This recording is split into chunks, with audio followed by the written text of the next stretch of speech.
प्रस्तुत है कार्यक्रम स्वास्थ्य चर्चा।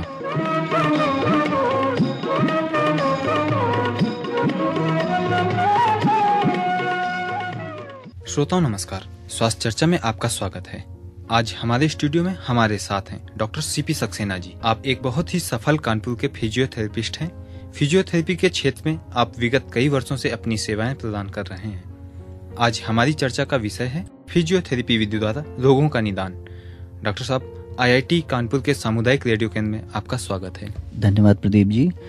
तो डॉक्टर साहब, सबसे पहले हम आपसे यह जानना चाहेंगे कि ये फिजियोथेरेपी है क्या? प्रदीप जी, मैं फिजियोथेरेपी का परिचय देने से पहले आपका और आपके FM radio station 90.4 megahertz community radio station IIT Kanpur का तहे दिल से शुक्रगुजार हूं, जिन्होंने मुझे यहाँ आमंत्रित किया और मुझसे कुछ जानने की इच्छा प्रकट की। फिजियोथेरेपी एक चिकित्सा विज्ञान का वह शाखा है जिसके अंतर्गत हम मानव अंगों का जो रोग होते हैं उसको हम शारीरिक क्रियाकलापों द्वारा, व्यायामों द्वारा किसी भी तरीके से किसी भी रोग को मुक्त करने की प्रक्रिया जो होती है वो फिजियोथेरेपी कहलाती है। तो डॉक्टर साहब, अब हम आपसे ये जानना चाहेंगे कि फिजियोथेरेपी विधि के द्वारा हम किन किन लोगों का इलाज सफलतापूर्वक कर सकते हैं? देखिए, फिजियोथेरेपी का आज का जो करंट दायरा है वो बहुत ही ज्यादा बड़ा हो गया है। इसको हम सिर्फ एक भाषा में या एक ब्रांच तक नहीं सीमित रख सकते हैं। फिजियोथेरेपी की कई ब्रांच हैं जिसको हम लोग ऑर्थोपेडिक्स यानी कि अस्थि रोग विज्ञान है, न्यूरो यानी कि तंत्रिका तंत्र रोग विज्ञान है, कार्डियोवास्कुलर यानी कि हमारे हृदय से संबंधित और फेफड़ों से संबंधित विज्ञान है, और आपका स्पोर्ट्स फिजियोथेरेपी यानी खेल कूद का विज्ञान है। इसमें जितने भी रोग होते हैं, समस्त रोगों का इलाज सफलतापूर्वक फिजियोथेरेपी के द्वारा किया जा सकता है। और ये बहुत छोटा सा एक कोई विज्ञान फिजियोथेरेपी नहीं रह गया है, इसलिए इसके गहराई में जाने के लिए आपको मुझे ये थोड़ा सा गहराई में जाके मुझे बताना पड़ेगा। जैसे कि अस्थि रोग हो जाता है, जैसे किसी के जोड़ में कोई समस्या हो जाती है, आजकल बड़ी सामान्य सी समस्या है, लोगों को घुटनों में समस्या हो जाती है, रीढ़ की हड्डी में समस्या हो जाती है, कंधों में समस्या हो जाती है, लोग दर्द होता है तो रोगी बड़ा परेशान होता है, वो दर्द निवारक खाता रहता है और दर्द निवारक खाने के बावजूद उसे दर्द से आराम नहीं मिलता है। जब कुछ समय बाद तो उसे बड़ी एक बेचैनी होती है कि जब मुझे दर्द निवारक से आराम नहीं मिल रहा है तो मुझे किस चिकित्सक के पास जाना चाहिए। मेरी उनसे पहली अपील है कि अगर इस तरीके का दर्द कोई लंबे समय तक आपके है और नहीं जा रहा है तो सबसे पहले आप अपने फिजियोथेरेपिस्ट से अप्रोच कीजिए। ये तो हो गया एक अस्थि रोग विज्ञान के विषय में हम बता रहे हैं। यहाँ पे न्यूरो साइंसेज जैसे कि तंत्रिका तंत्र से संबंधित होता है, हमारे ब्रेन से रिलेटेड, हमारे स्पाइनल नर्व से रिलेटेड, यानी कि शरीर में जितनी भी नाड़ियां हैं, शरीर में जितनी भी नसें हैं, उनसे रिलेटेड कोई भी, उनसे संबंधित कोई भी बीमारी हो, जैसे उसका दर्द हो, जैसे हाथ पैरों का सुन्न होना, झंझनाना हो, ये सारे रोग भी जो हम नर्वस सिस्टम से रिलेटेड मानते हैं, इन रोगों का भी इलाज फिजियोथेरेपी में बहुत सफलतापूर्वक किया जा रहा है। इसके अलावा जब भी हृदय संबंधित रोग होते हैं, उनमें कोई बहुत ज़्यादा बड़ी समस्या हो जाती है तो हम ICU में भी अपनी सेवाएं देने के लिए बहुत तत्पर रहते हैं। हृदय से संबंधित, फेफड़ों से संबंधित जो रोग होते हैं, श्वास रोग, दमा, अस्थमा, इन सब में फिजियोथेरेपी का बड़ा अच्छा योगदान रह गया है। सबसे बड़ा और सबसे मुख्य क्षेत्र जो है वो हमसे छूटा नहीं रहेगा, जिसको हम खेल जगत कहते हैं। खेल जगत आज के टाइम में, आज के समय में, आज के वक्त में प्रत्येक खिलाड़ी को एक पर्सनल फिजियोथेरेपिस्ट की बहुत सख्त ज़रूरत है। और हम देखते भी हैं कि हमारी भारतीय क्रिकेट टीम हो या भारतीय हॉकी टीम हो या भारतीय फुटबॉल टीम हो या भारत के किसी भी खिलाड़ी, किसी भी अंतर्राष्ट्रीय स्तर के खिलाड़ी के लिए फिजियोथेरेपी की समुचित व्यवस्था सरकार द्वारा की जाती है। तो इन सभी में देखिए, खेल का एक अहम हिस्सा होता है injury. Injury is a part of game, कि आप गेम में इंजरी को अवॉइड नहीं कर सकते हैं। जब हम गेम में इंजरी को अवॉइड नहीं कर सकते हैं तो जाहिर सी बात है कि हमारे खेल का स्तर गिरता है। इंजर्ड प्लेयर क्या उस चीज को खेलेगा, उस गेम को जिसके लिए 100% फिटनेस की जरूरत है, तो वहां पे ना तो किसी तरह तरह के विशेषज्ञ उपलब्ध हो सकते हैं मैदान के ऊपर, ना ही किसी तरीके के दवाइयां उपलब्ध हो सकती हैं मैदान के ऊपर। हमें वहां पे बहुत तत्काल और बहुत त्वरित ट्रीटमेंट की जरूरत होती है। इसके लिए हम लोग फिजियोथेरेपी को सबसे बेस्ट ऑप्शन मानते हैं अपने। तो डॉक्टर साहब, ये तो बात हुई कि फिजियोथेरेपी के द्वारा शरीर की कौन कौन सी दिक्कतों को दूर किया जा सकता है। अब हम आपसे ये जानना चाहेंगे कि मरीज को पूरी तरह से स्वस्थ होने के लिए कौन कौन सी सावधानियां बरतनी चाहिए? प्रदीप जी, इसमें सबसे बड़ी अहम भूमिका होती है मरीज की रेगुलरिटी की। जब भी कभी हम किसी मरीज को देखते हैं तो हम हमेशा एक प्लानिंग सेट करते हैं, एक लाइन ऑफ मैनेजमेंट होता है हमारा, जिसके अंतर्गत हम मरीज से पूरी थॉरली डिस्कस करते हैं, उसको ब्रीफली डिस्क्रिप्शन देते हैं कि देखिए आपका रोग ये है, आप रोग मुक्ति के लिए इतने समय से इतने समय तक इलाज करवा सकते हैं, उसका ये तरीका होगा, और यदि किन्हीं परिस्थितियों में रोगी अगर उस चीज को करने में अक्षम हो जाता है, पूरा कोर्स नहीं ले पाता है, पूरा इलाज नहीं ले पाता है, तो किसी ऐसे दौर में फिर से रोगी को वही रोग पनपने की पूरी संभावनाएं होती हैं। लेकिन हम लोग ये चाहते हैं किसी भी तरीके अगर एक बार कोई फिजियोथेरेपी ट्रीटमेंट को ले अडॉप्ट करे तो उसे 100% पूरा लाभ मिलना चाहिए। लेकिन ये लाभ तभी मिल जाएगा जब वो समुचित इलाज पूरा अडॉप्ट करेगा और डॉक्टर के परामर्श से ही अपने आप को फिट मानेगा। जैसे हम किसी अस्पताल में एडमिशन लेते हैं, भर्ती होते हैं, तो वहां पे जब डॉक्टर डिस्चार्ज स्लिप पे साइन करता है और उसको अस्पताल से छुट्टी देता है या डिस्चार्ज करता है, उसी तरीके से फिजियोथेरेपी है। फिजियोथेरेपी में आप डॉक्टर के पास जाते हैं, कंसल्टेशन करते हैं, ट्रीटमेंट लेते हैं, उसके बाद फिर आप अपने मन से जब आपको आराम मिल जाता है तो अपने मन से छुट्टी कर लेते हैं। लेकिन डॉक्टर इसमें कहीं से फिटनेस आपको नहीं दे रहा है। डॉक्टर आपको फिटनेस दे, आपको डिस्चार्ज करके देगा तो वो पूरे पैमाने पे आपको चेक कर लेगा कि कहीं भी किसी भी रूप में आपके कोई कमी बाकी तो नहीं रह गई है।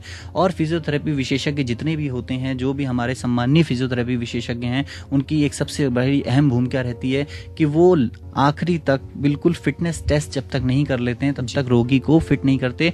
और इसकी रूट कॉज में पहुंचना बहुत जरूरी है कि रोग का रूट कॉज क्या है।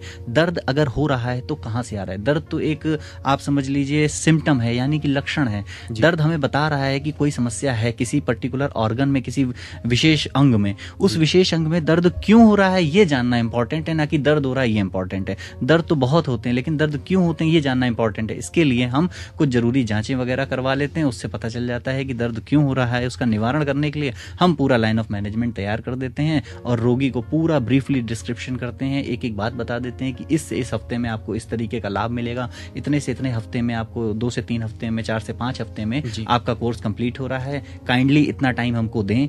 बी अवेयर ऑफ दैट कि कहीं से कोई इलाज में रुकावट ना आने पाए। और अगर ये सभी बातों का फॉलो करते हैं, सभी बातों का अनुसरण करता है मरीज, तो 100% वो 100% रोगों मुक्त ही होगा। तो डॉक्टर साहब, इसी बीच में हम आपसे ये भी जानना चाहेंगे कि क्या फिजियोथेरेपी करते समय या उपचार के दौरान इन दिनों में हमें किसी विशेष प्रकार की सावधानी बरतनी होती है? जी प्रदीप जी, 100% मैं आपकी बात से सहमत हूँ। हर विषय में, हर रोग में अलग अलग सावधानियां होती हैं। जैसे कि अगर हमें किसी विशेष जोड़ की समस्या है तो हमें उसका जो जोड़ का काम है, जैसे मूवमेंट होना है, तो हमें मूवमेंट थोड़े रिस्ट्रिक्टेड रखने पड़ते हैं। या किसी भी समस्या जहां से आ रही है उस चीज को हमें थोड़ा सा मतलब कम से कम मिनिमम काम करना पड़ता है। और लेकिन धीरे धीरे जैसे जैसे वो समस्या खत्म होती जाती है, आपके फिजियोथेरेपिस्ट तुरंत ही आपके लिए आपके एक उचित विकल्प की व्यवस्था करते हैं कि जो आपसे शारीरिक मांसपेशियां कमजोर हुई हो, जोड़ों की ताकत खो गई हो, उसके लिए उचित व्यायाम देते हैं। पर्टिकुलर आपके रोग को खत्म करने के लिए जितना भी उनसे बन पड़ता है वो पूर्ण कोशिश करते हैं कि किसी भी तरीके आप रोग मुक्त हो जाएं। तो क्या हमें फिजियोथेरेपी के समय किसी विशेष प्रकार के खानपान में भी बदलाव करना है या खानपान में भी कुछ सावधानियां बरतनी है? प्रदीप जी, सिर्फ फिजियोथेरेपी ही नहीं, किसी भी स्टेज पे किसी भी रोग के लिए बहुत अहम हो जाता है कि आपकी जानकारी ये होनी चाहिए कि आप क्या खाएं, क्या पिएं, किस तरीके से आपका रहन सहन हो। खान पान जीवन का चूंकि एक अहम हिस्सा है, बिना खान पान के हम कुछ भी नहीं कर सकते हैं, क्योंकि शारीरिक क्षमताएं हमें खान पान से ही मिलती हैं। तो बहुत जरूरी हो जाता है कि किसी रोग में ये जानना कि हमें इस रोग में क्या खाना है, क्या नहीं खाना है, क्योंकि खान पान से हमारे शरीर का जो मेटाबॉलिज्म होता है, यानी कि उपापचय क्रिया जो होती है, तो वो पूरी संचालित होती है। और मेरा अपना जहाँ तक मानना है, मेरा अनुभव कहता है कि हमारे शरीर के जो खान पान होते हैं अगर ये नियंत्रित हो जाएं तो हमें रोगों से बहुत कहीं हद तक मुक्ति मिल सकती है।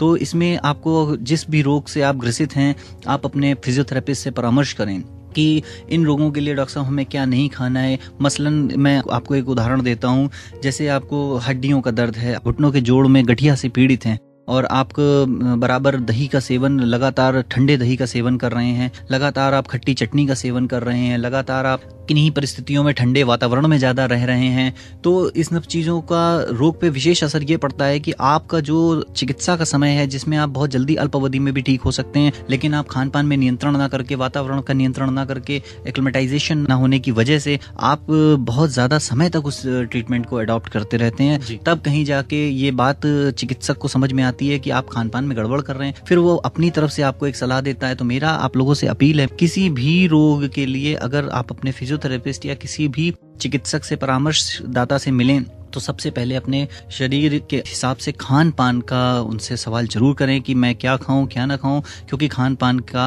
आधार है हमारी लाइफ का टोटल। तो डॉक्टर साहब, ये तो बात हुई खान पान और सावधानियों की। आप हमें ये भी बताएं कि क्या फिजियोथेरेपी विधि में जैसे मशीनों द्वारा हमारे शरीर के अंगों की सिकाई की जाती है, तो इसका कोई साइड इफेक्ट भी होता है? देखिए प्रदीप जी, सिकाई तो एक बहुत जैसे छोटा सा टर्म है फिजियोथेरेपी के लिए, बहुत कॉमन सा, बहुत सामान्य सा एक शब्द हम लोग इस्तेमाल कर देते हैं कि सिकाई हो रही है। देखिए सिकाई क्या है? सिकाई किसी अंग विशेष को, वहाँ का तापमान बढ़ाने की प्रक्रिया को हम सिकाई कहते हैं। लेकिन सिर्फ एक छोटी सी लाइन, एक छोटा सा वाक्य कि अंग विशेष के तापमान को बढ़ाना सिकाई होती है और सिकाई ही फिजियोथेरेपी है, ये बहुत ही मिथ है, कॉमन मिथ है, हमारे समाज में फैली हुई बहुत बड़ी भ्रांति है कि हम सिकाई को फिजियोथेरेपी मानते हैं। फिजियोथेरेपी का एक बहुत छोटा सा हिस्सा है सिकाई, और सिकाई के जो फायदे होते हैं, नुकसान होते हैं, ये तो एक मैं अभी इस पे आऊँगा थोड़ी देर बाद, लेकिन मैं सबसे पहले श्रोताओं को अवगत कराना चाहता हूँ कि जिन श्रोताओं ने ये समझ रखा है, जिन लोगों ने ये समझ रखा है, जिनके जहन में एक कॉन्सेप्ट डेवलप हो चुका है कि सिकाई फिजियोथेरेपी है, तो मैं उनसे कहूँगा आप अपने इस भ्रम को, इस भ्रांति को दूर करें। सिकाई ही फिजियोथेरेपी निदान नहीं है। फिजियोथेरेपी का हिस्सा सिकाई है, एक छोटा सा हिस्सा है, और जिसके जरिए हम अंग विशेष को गर्म करते हैं, अंग विशेष का तापमान बढ़ाते हैं, और तापमान बढ़ाने के बाद उसको हम घुमाव देना या फिर उसका मूवमेंट करना या कुछ भी करना, कोई जोड़ जाम हो गया तो उसे खोलेंगे एक्सरसाइज के थ्रू, व्यायाम के थ्रू, तो उसको हमें तापमान बढ़ाना बहुत जरूरी, क्योंकि उससे ब्लड सर्कुलेशन बढ़ता है। ब्लड सर्कुलेशन के बढ़ने से वहाँ पे शारीरिक गतिविधियां बढ़ जाती हैं, मांसपेशियों में बहुत लचीलापन आ जाता है, तो हमें जोड़ों को खोलने में सहायक होती है सिकाई। परंतु सिकाई किसी भी तरीके से फिजियोथेरेपी नहीं हो सकती है। हाँ, फिजियोथेरेपी का एक हिस्सा है सिकाई। तो इसके साइड इफेक्ट बस यही है कि आप लगातार अंग विशेष का आप बार बार बहुत ज्यादा अत्यधिक उसका इस्तेमाल सिकाई का अगर उस पे करते हैं, तो धीरे धीरे वो तापमान वहाँ पे प्रतिरोध एक डेवलप कर लेता है, प्रतिरोध आ जाता है, उसमें रेजिस्टेंस डेवलप हो जाता है, तो फिर उसमें उतने तापमान का कोई विशेष असर नहीं पड़ता है। नेक्स्ट टाइम पे हमें उससे ज्यादा टेम्परेचर देना पड़ता है। बहुत लंबे समय तक सिकाई करने से फिर वो बर्न के चांसेस बढ़ जाते हैं। तो कुछ साइड इफेक्ट्स होते हैं, लेकिन ये साइड इफेक्ट्स बड़े निल होते हैं, नेग्लिजेंस होते हैं, क्योंकि फिजियोथेरेपिस्ट कभी भी आपको बियॉन्ड द लिमिट लेके जाते ही नहीं है।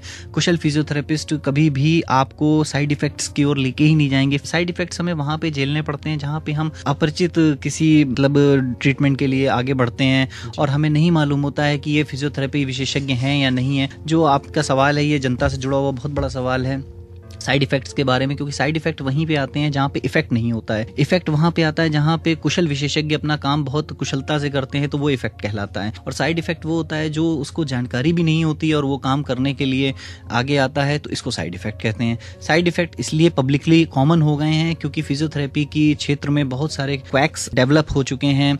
हम लोगों को, जनता को और जागरूक करना पड़ेगा कि आप अपने फिजियोथेरेपिस्ट से जब मिलें तो बहुत ही ठंडे दिमाग से सोचें कि आप किस फिजियोथेरेपिस्ट के पास जा रहे हैं, किस विशेषज्ञ के, क्योंकि फिजियोथेरेपी में भी बड़े अलग अलग विशेषज्ञ होते हैं। श्रोताओं के लिए मैं एक मैसेज और कन्वे करना चाहूंगा कि फिजियोथेरेपी जो ब्रांच है, इसमें 4-5 विशेषज्ञ तो फिजियोथेरेपी में ही होते हैं। जैसे आर्थो के विशेषज्ञ अलग होंगे फिजियोथेरेपी के, न्यूरो के विशेषज्ञ अलग होंगे फिजियोथेरेपी के, और कार्डियोवास्कुलर ब्रांच जो है हमारी, उसके फिजियोथेरेपी विशेषज्ञ अलग होंगे, स्पोर्ट्स की ब्रांच के अलग होंगे, पीडियाट्रिक्स यानी कि बाल रोग की फिजियोथेरेपी अलग होती है।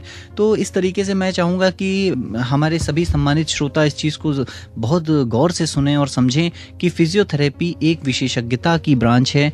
कृपया करके आप विशेषज्ञ से परामर्श करें और तभी आप इलाज करें, तो आपको साइड इफेक्ट्स का कोई असर नहीं होगा। जी डॉक्टर साहब, आपने इतनी महत्वपूर्ण और जरूरी जानकारियां हमारे श्रोताओं को प्रदान की। तो डॉक्टर साहब, कई बार ये भी देखा गया है कि कुछ मरीज कोर्स के बीच में ही छोड़कर चले जाते हैं और कुछ कभी कभी आवश्यक कार्य के पड़ जाने के कारण जो डेली हमारी प्रैक्टिस है फिजियोथेरेपी की वो नहीं करा पाते हैं और उन्हें कहीं बाहर जाना पड़ता है। तो ऐसे समय में मरीजों को क्या करना चाहिए? प्रतीक जी, बहुत अच्छा प्रश्न किया। मैं बहुत देर से प्रतीक्षा कर रहा था कि ये प्रश्न आपका सामने आए और मैं इसका बहुत सफलतापूर्वक जवाब देने की कोशिश करूं। सबसे पहले मैं आपको बताना चाहूँगा, फिजियोथेरेपी एक स्लो प्रोसेसिंग मूवमेंट है और इसमें बहुत फास्ट उम्मीद नहीं करनी चाहिए कि बहुत रैपिड रिजल्ट आएगा आपके सामने। देखिए, किन्हीं परिस्थितियों में हम बहुत फास्ट ट्रीटमेंट दे सकते हैं, किन्हीं परिस्थितियों में, सभी परिस्थितियों में हम बहुत रैपिड रिजल्ट देने में सक्षम नहीं है। ये एक सत्य है। सत्य इसलिए है क्योंकि मान के चलिए कि जैसे आपको स्पॉन्डिलाइटिस लंबर यानी कि कमर की मेरुदंड का शोथ हो जाता है, इसको हम लोग रीढ़ की हड्डी का वर्टिब्रल कॉलम का प्रॉब्लम कहते हैं, जिसमें कि जो स्पाइनल नर्व्स होती हैं यानी कि नाड़ियां होती हैं वो हमारी हड्डियों के बीच में जाके दब जाती हैं, या किसी वजह से हमें स्लिप डिस्क की प्रॉब्लम हो जाती है। इन परिस्थितियों में हम सबसे पहले मरीज को दर्द मुक्त करना चाहते हैं, तो दर्द मुक्त करते करते हमें थोड़ा सा वक्त लग जाता है। फिर उसके बाद हमने जब दर्द मुक्त हो जाता है तो मरीज वैसे ही अपनी दिनचर्या से बहुत दूर हो जाता है। जैसे ही उसे दर्द से आराम मिलता है वो सबसे पहले अपने कार्यकलाप की ओर ध्यान देता है, जो कि एक मानवीय प्रवृत्ति है कि हमें दर्द नहीं है तो हम सोचते हैं कि हम रोग मुक्त हो चुके हैं। अपितु ऐसा नहीं होता है कि दर्द से मुक्त होना रोग से मुक्त होना। दर्द से मुक्त होना एक अलग बात है, रोग से मुक्त होना एक अलग बात है। जब भी आप रोग से मुक्त होंगे तो आप कंप्लीटली फिट कहलाएंगे और आपका एक फिटनेस टेस्ट होगा, उसको पास करके ही आप बाहर आएंगे। दर्द से मुक्त होने के लिए हम थोड़े दिन का इलाज ले लेते हैं। तो जब हम दर्द से मुक्त हो जाते हैं तो हमें जैसे कोई काम से हमें बाहर जाना पड़ता है, सबसे पहले अपनी प्लानिंग, क्योंकि एक लंबा ट्रीटमेंट होता है, इसमें हमें अपनी प्लानिंग करनी होती है। हमें अपने फिजियोथेरेपिस्ट के सामने अपना 1 महीने का टारगेट देना पड़ता है कि हमें इस दिन बाहर रहना है। ये जब आप खुल के अपने फिजियोथेरेपिस्ट से बताएंगे तो वो आपको सेशन बताएगा कि इस सेशन में आप ये कर सकते हैं। चूंकि 3, 4, 5 सेगमेंट में ट्रीटमेंट होते हैं, तो first segment, second segment, third segment वो आपको भी बता देंगे कि इतने से इतने टाइम के बीच में ये फर्स्ट सेगमेंट हमें क्लियर करना है, इतने से इतने सेकंड टाइम पे सेकंड सेगमेंट क्लियर करना है। तो अगर आप उनसे डिस्कस करते हैं अपने बाहर जाने का प्रोग्राम या किसी वजह से, तो वो आपको पूरा फुल कोऑपरेशन देंगे। तो ये तो हम लोग भी बहुत ख्याल रखते हैं कि किसको काम पे जल्दी से जल्दी पहुंचाना है। यही फिजियोथेरेपी का उद्देश्य है, यही रिहेबिलिटेशन है। पुनर्वास यानी कि जहां से मरीज बीमार हुआ था हमें उसको उसके कार्यविधि पे पहुंचा देना है, यही पुनर्वास है, यही फिजियोथेरेपी है। बहुत अच्छी जानकारी दी। और हम आपसे चलते चलते अपने श्रोताओं के लिए ये जानना चाहेंगे कि क्या फिजियोथेरेपी से संबंधित आप उन्हें कुछ सलाह, कोई संदेश देना चाहेंगे? प्रदीप जी, बहुत बढ़िया प्रश्न है। मैं बहुत ही उत्सुक था ये जानकारी आप लोगों के साथ बांटने के लिए कि फिजियोथेरेपी से संबंधित मैं क्या एक जन सामान्य के प्रति सूचना जारी कर सकता हूँ, क्या मैं उनको तथ्य दे सकता हूँ। महत्वपूर्ण तथ्य हैं, जैसे कि मेरे जहन में सबसे पहली बार ये आता है कि आप किसी भी डॉक्टर के पास, फिजियोथेरेपी ही नहीं किसी भी चिकित्सा के लिए किसी भी विशेषज्ञ के पास जाएं, सबसे पहले उसकी विशेषज्ञता के बारे में भली भांति परिचय कर लें कि वो विशेषज्ञ आपके रोग को मुक्त करने के लिए उचित है या नहीं है। क्योंकि सामान्य तौर पे हम देखते हैं कि हम डॉक्टर के पास या परामर्शदाता के पास जाते हैं और फिर बाद में हमारा आम राय बन जाती है, अरे वो डॉक्टर ठीक नहीं है, वो फिजियोथेरेपिस्ट ठीक नहीं है। प्रॉब्लम यहाँ पे ये आ जाता है, बहुत बड़ी समस्या है कि जन सामान्य ये बिल्कुल सोच के नहीं जाता है कि हम जा किसके पास रहे हैं। चिकित्सक कभी भी रोगी के पास नहीं जाता है, रोगी स्वयं चिकित्सक के पास आता है। तो रोगी को ये सोचना चाहिए कि वो किस चिकित्सक से, किस विशेषज्ञ से मिलने जा रहा है। सामान्य तौर पे मैं एक उदाहरण दूंगा, अगर बाय द वे आपको मांसपेशियों की समस्या है, मांसपेशियों में दर्द है और आप किसी न्यूरोसर्जन के पास चले जाएंगे, भले ही न्यूरोसर्जन 1000 केस ठीक किए हो, लेकिन आपको अगर पर्टिकुलर किसी ऐसे अंग की विशेष की समस्या है जो उसका पार्ट नहीं है, तो फिर अगर आप उससे ठीक नहीं होते हैं तो फिर आपकी एक आम सामान्य राय हो जाती है डॉक्टर साहब ठीक नहीं है। ये कहना बिल्कुल उचित नहीं होगा, क्योंकि डॉक्टर वो बना ही अपनी काबिलियत की वजह से है, लेकिन आप उसकी काबिलियत को परख ही नहीं पा रहे हैं। सबसे पहले आपको उसकी विशेषज्ञता के बारे में जानना चाहिए, फिर उसके बारे में परिचय करके ही आप उनसे जाएं, अपनी समस्या को खुल के उनसे बात करें। और नाराज चिकित्सक के नाराज होने, बहुत कॉमन सी बात है, मुझे कई बार सुनने को मिलता है कि चिकित्सक के नाराज होने के भय से कुछ लोग परामर्श करना छोड़ देते हैं, उनसे बीमारी के बारे में नहीं डिस्कस करते हैं। मैं उनसे अपील करता हूं, मैं सम्मानित चिकित्सकों से, अपने बहुत ही खास दोस्तों से और मित्रों से और हमारे रोगी तथा उनके परिवारजनों से मेरी अपील है कि कृपया करके चिकित्सक के नाराज होने के भय से परामर्श करना न छोड़ें। उनसे ठंडे दिमाग से अपनी बात को समझाएं कि मुझे क्या रोग है। देखिए, रोगी का अधिकार है रोग के बारे में जानना। जब वो रोग के बारे में अवगत होगा, रोग के बारे में पता होगा, तो वो 100% है कि वो बहुत ईमानदारी से, बहुत मन लगा के इलाज करेगा, बहुत मन लगा के अपना बचाव करेगा। अगर उसे मालूम ही नहीं होगा कि उसे रोग क्या है तो वो लड़ेगा किससे। तो ये सबसे बड़ी अपील है मेरी सम्मानित चिकित्सकों से कि कृपया करके बहुत अच्छे से प्रेम से मरीज को बताएं कि उसकी बीमारी क्या है, उससे निपटने का क्या तरीका हो सकता है। हम चिकित्सक सभी इस चीज़ को बहुत विशेष ख्याल रखते हैं, लेकिन कभी कभी क्या होता है कि हर बार हम दोष चिकित्सक को नहीं दे सकते हैं। कभी कभी क्या होता है कि जो जितने भी ये रोगी हैं या इनके परिवारजन हैं, ये बड़े अधीर हो जाते हैं, बड़े विक्षिप्तता की अवस्था में बड़े परेशान होकर चिकित्सक को बार बार परेशान करने लगते हैं, सवालात में घेर लेते हैं। तो उसमें क्या होता है कि आप अपना भी समय बर्बाद करते हैं और चिकित्सक का भी समय बर्बाद करते हैं और अपने रोगी की तरफ से उनका ध्यान हटा देते हैं चिकित्सक का। तो फिजूल के सवाल ना करें उनसे। आप सूचीबद्ध तरीके से एक कलम कॉपी लेके उसमें लिखें कि आपको अपने चिकित्सक से क्या परामर्श करना है। आप जाएं और बिल्कुल वस्तुनिष्ठ सवाल करें, बिल्कुल कम समय में। देखिए, चिकित्सक का समय भी बहुत इंपॉर्टेंट होता है, बहुत महत्वपूर्ण होता है। उसके लिए 1000 रोगी पर डे होते हैं, वो कैसे निपटाता है, कैसे देखता है, ये उसका अपना दिल ही जानता है। मरीज को तो लगता है बस डॉक्टर साहब मेरे ऊपर ही ध्यान दें, बाकी तो हम हैं, लेकिन ऐसा नहीं है। उनके जैसे 1000 लोग और उस चिकित्सक का इंतजार कर रहे होते हैं। तो बिना समय गंवाए आपको चिकित्सक से 2-4 सवाल जो भी करने हो बहुत ठंडे दिमाग से, और देख लें कि अगर चिकित्सक इस समय व्यस्त हैं तो उनके कार्यशैली में कार्य बाधा बिल्कुल न बने। और मतलब हर चीज का एक सही समय होता है, सही तरीका होता है। अगर आप सही तरीके से उनसे सवाल करेंगे तो मेरा अपना मानना है कि जवाब भी सही तरीके से आता है। चिकित्सक आपके दुश्मन नहीं, आपके मित्र हैं। मित्रों, बहुत बहुत बहुत ही ऊपर वाले की एक देन है, ऊपर वाले का करम होता है कि एक चिकित्सक किसी रोगी को ठीक कर देता है। वरना हम चिकित्सक क्या होते हैं, हम तो 4 किताबें पढ़ के बस आ जाते हैं और चिकित्सा करने लगते हैं। बाकी ऊपर वाला सबसे ऊपर है और हम सभी लोग वही आधार मान के ही अपनी चिकित्सा पद्धति, वैसे चिकित्सा पद्धति जो होती है वैज्ञानिक शोध पे निर्भर करती है और इलाज भावनाओं से किया जाता है। भावनाओं से किया हुआ इलाज जो होता है वो बहुत उत्तम सर्वोत्तम माना जाता है। और वैज्ञानिक शोध कभी गलत भी हो सकते हैं, वैज्ञानिक पद्धति कभी गलत भी हो सकती है। तो माफ़ कीजिएगा अगर चिकित्सकों से कोई भूल, कोई चूक और कोई गलती हो जाए तो उनको आप ये मान के चलिए कि ये मानवीय भूल है, मानवीय चूक है, किसी से भी हो सकती है। व्यर्थ का बखेड़ा, व्यर्थ का विवाद में ना पड़ें। उचित रूप से बैठ के आपस में सलाह मशविरा कर लें और अपने रोगी को रोग मुक्त कराने की चेष्टा करें, ना कि किसी नए विवाद को जन्म दें। जी डॉक्टर साहब, आपने इतनी महत्वपूर्ण जानकारियां हमारे श्रोताओं को प्रदान की। मेरा भी श्रोताओं से यही अनुरोध रहेगा कि जो डॉक्टर साहब ने आपको बातें बताई और जिन बातों पे आपको अमल करना है, विशेष बातों पे आप अमल करिए। और जहां तक बात आती है कि आप अपने डॉक्टर से समय समय पर अपनी बातें पूछें, अपने रोग के बारे में बताएं और ये कभी ना करें। जैसे डॉक्टर साहब ने बताया कि कई बार लोग डॉक्टर के डांट की डर से अपने रोगों को नहीं बताते हैं और फिर बाद में बोलते हैं कि मुझे फायदा नहीं हुआ या डॉक्टर अच्छे नहीं हैं। तो इन बातों पर आप भी ध्यान दें। तो डॉक्टर साहब, आप हमारे स्टूडियो में आए, आपने अपना बहुमूल्य समय निकालकर हमारे श्रोताओं को इतनी महत्वपूर्ण जानकारियां दी, इसके लिए आपका बहुत बहुत धन्यवाद। ये मेरा सौभाग्य प्रदीप जी। स्वास्थ्य चर्चा में आज का विषय था फिजियोथेरेपी विधि द्वारा रोगों का निदान, और इस विषय पर हमें जानकारी दे रहे थे डॉक्टर सीपी सक्सेना जी। और अब अपने रेडियो दोस्त प्रदीप सिंह को दीजिए आज्ञा। नमस्कार।